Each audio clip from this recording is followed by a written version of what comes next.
Yeah, you can go. Lane split is legal here. Just go. Lane split. Just go ahead. Go. Lane split. Go. Yes. Go. There you go.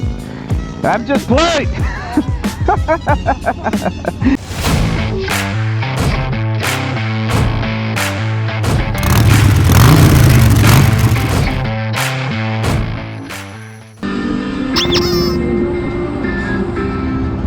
Yo, ¿cómo están? It's Wild on Tuesday, and thank you for joining my channel. Please hit the like, the subscribe, and the bell for future notifications. This is the 2020 Road Glide Limited.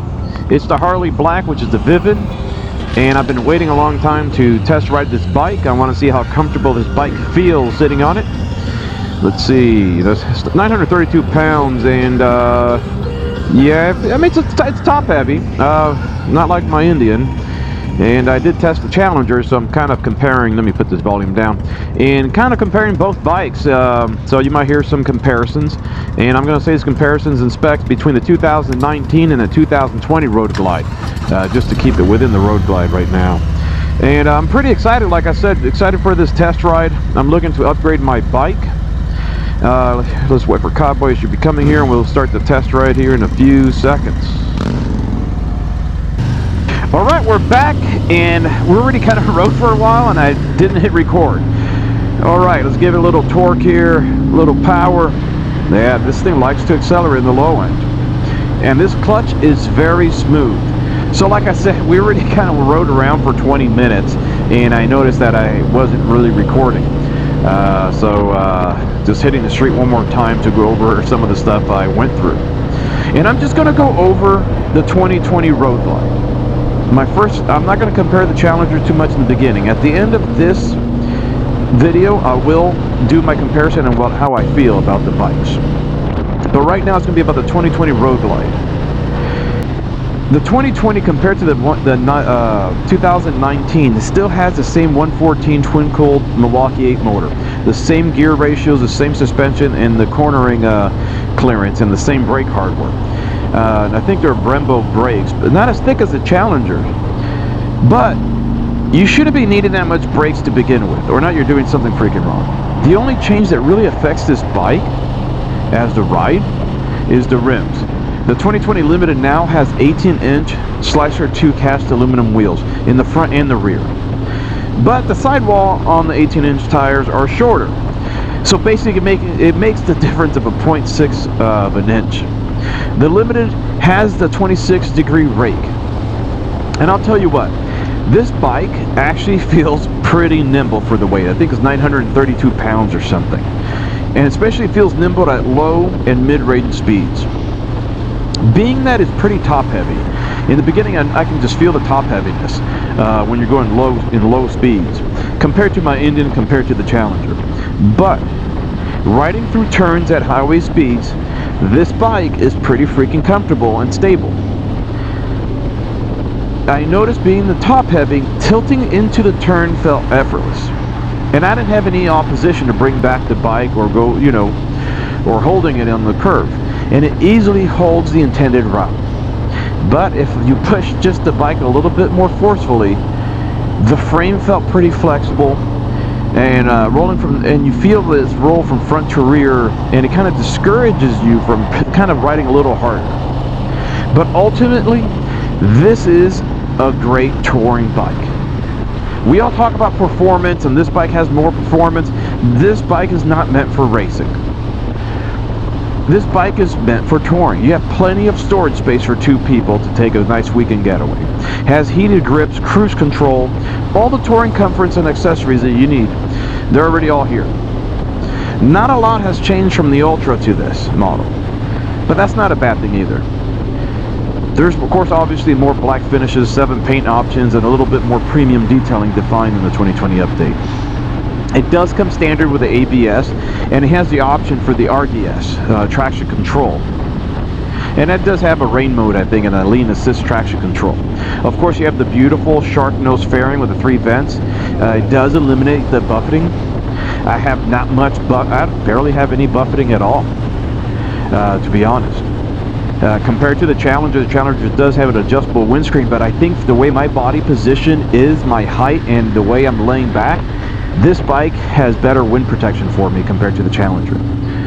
Also, the way I'm sitting on this bike, I have nice play in my elbow and plenty of comfort. I feel like I'm in the lazy boy chair here.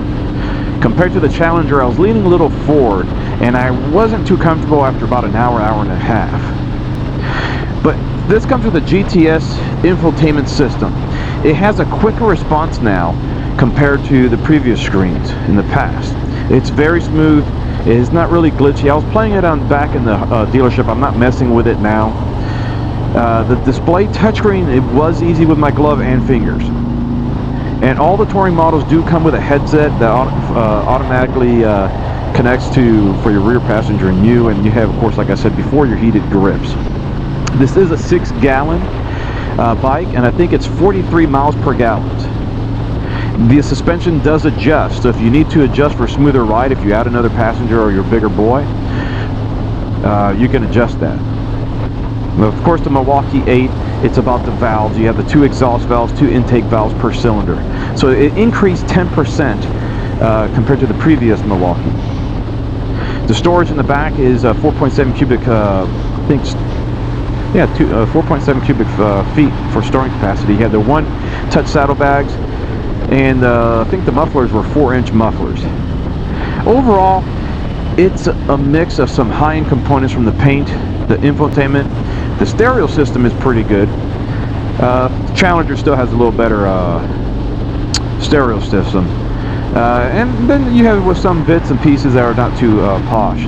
The cool thing, in my opinion, and my favorite thing, is the new hill hold control. Basically, like if you're in the hill, it'll hold this big girl on the slope. You just double tap that front brake, and you can let go of your hands. You don't have to be holding the brake on the hill. You can let go of your hand, and it'll just hold it. This bike is very stable. I do love this glossy dash. I really do. The only thing is, I noticed there's no heel shifter, and I think I read that somewhere, and I looked, and yeah, there is no heel shifter. All in all, comparing to the Challenger does beat it in almost every spec. But at the end of the day, paper is not everything. This bike actually feels more comfortable to me than the Challenger, but the Challenger is more bike. So I'm going to have to make a decision myself, because I'm going to be upgrading my bike, and I'm between the Road Glide Limited and the Challenger. So I'm going to be seeing how I feel. I do love the way this bike is comfortable. There's a lot of modifications, aftermarket parts you can mess with. Of course, you're going to spend a little more money compared to out of the box of the Challenger. But it depends on the look you're going for and how you feel in the bike. It's just like buying a house. Gotta watch this card. It's like buying a house. If I buy a house, it's the perfect house for me. Doesn't mean it's the biggest house. Doesn't mean it's the best house, but it's the best house for me. And that's the way I look at bike shopping. What I'm going to do now, we're going to make a U-turn. I'm going to start the camera back on at the high-end speed of the RPM and see how the acceleration is. Alright guys, let's try to give this a push. Alright. Good push, good push. Not too bad. Not too bad. That's not bad at all. It had good power at the high end, but of course, compared to the Challenger had a lot more power at the higher RPM. But this is great. It's comfortable, very stable, very nimble, beautiful bike, classic look. It is a great touring bike. I feel very comfortable with my hand positions, back, the way I'm sitting, feet position. I can ride this bike for hours and hours and hours probably. The Challenger does outperform it through almost every aspect in regard to specs. But like I said, it's not always about the specs. It's how you fit on the bike and how you feel on the bike. It's your money. Make sure you're comfortable. Alright guys, next week we're going to get back to the MC culture, to the MC subjects.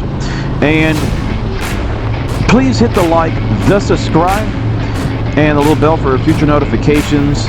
If you haven't seen any of my past videos, please go back and take a look through the videos if you're new to the channel. I do appreciate all the support. Till next week, much love and respect. Peace.